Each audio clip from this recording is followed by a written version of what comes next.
দক্ষিণ চব্বিশ পরগনা আর পূর্ব মেদিনীপুর এই দুয়ের মধ্যে চালু হতে চলেছে জেটি পরিষেবা। রায়চক একদিকে, অন্যদিকে কুকড়াহাটি, এই দুই জায়গার মধ্যে রোরো জেটি পরিষেবা চালু হবে, যাতে একেবারে মানুষজন যানবাহন শুদ্ধ ওপারে যেতে পারবেন। গতকাল জেটি পরিষেবা ঘুরে দেখেন পরিবহন মন্ত্রী স্নেহাশিস চক্রবর্তী।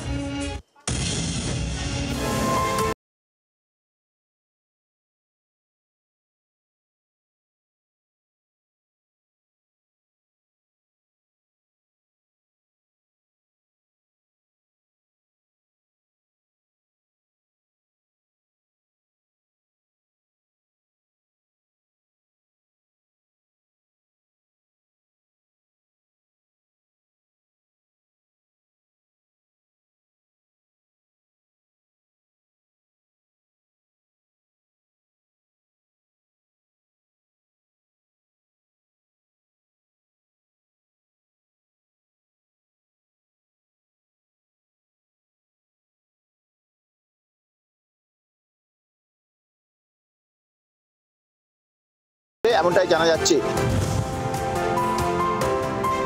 ইতিমধ্যেই কাজ শুরু হয়ে গিয়েছে। নির্মীয়মান সেই জেটি ঘাট পরিদর্শন করেছেন পরিবহন মন্ত্রী স্নেহাশিস চক্রবর্তী।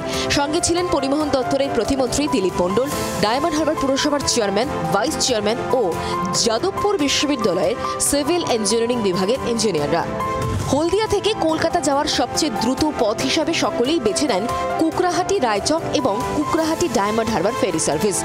সেই পথেই এবার রোরো জেটি চালু করার পরিকল্পনা নিয়েছে রাজ্যের পরিবহন দপ্তর।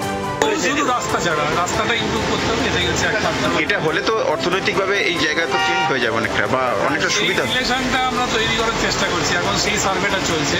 অর্থনৈতিক development in and around this area, তার সঙ্গে আমাদের রোরো জেটি কিভাবে ম্যাপিং হবে তার একটা মডেলিং আমরা করার চেষ্টা করছি। যেটা রায়চক থেকে যে প্যাসেঞ্জাররা যেত বা ডায়মন্ড হারবার থেকে যারা যাতায়াত করতো ওপারে, তারা একটা জেটি দিয়েই পারাপার করতো। এটাই সমস্যা ছিল। আমাদের সরকার কুকড়াহাটিতে একটা টার্মিনাল যেটি নির্মাণ করেছে, প্রায় কাজ শেষ হয়ে গিয়েছে। যাত্রীদের যে স্বাচ্ছন্দ্য সেটা তৈরি হয়ে যাবে। এখানে আমরা রোরো সার্ভিস চালু করব। আগামী দিনে এপার থেকে ওপারে আপনার বড় বড় গাড়ি পার হয়ে যাবে রোরো ভেসেলের মাধ্যমে। ভেসেলের পাশাপাশি ভারী যানবাহন বহন ক্ষমতা সম্পন্ন ভেসেল পরিষেবা চালু হওয়ায় খুশি এলাকাবাসী।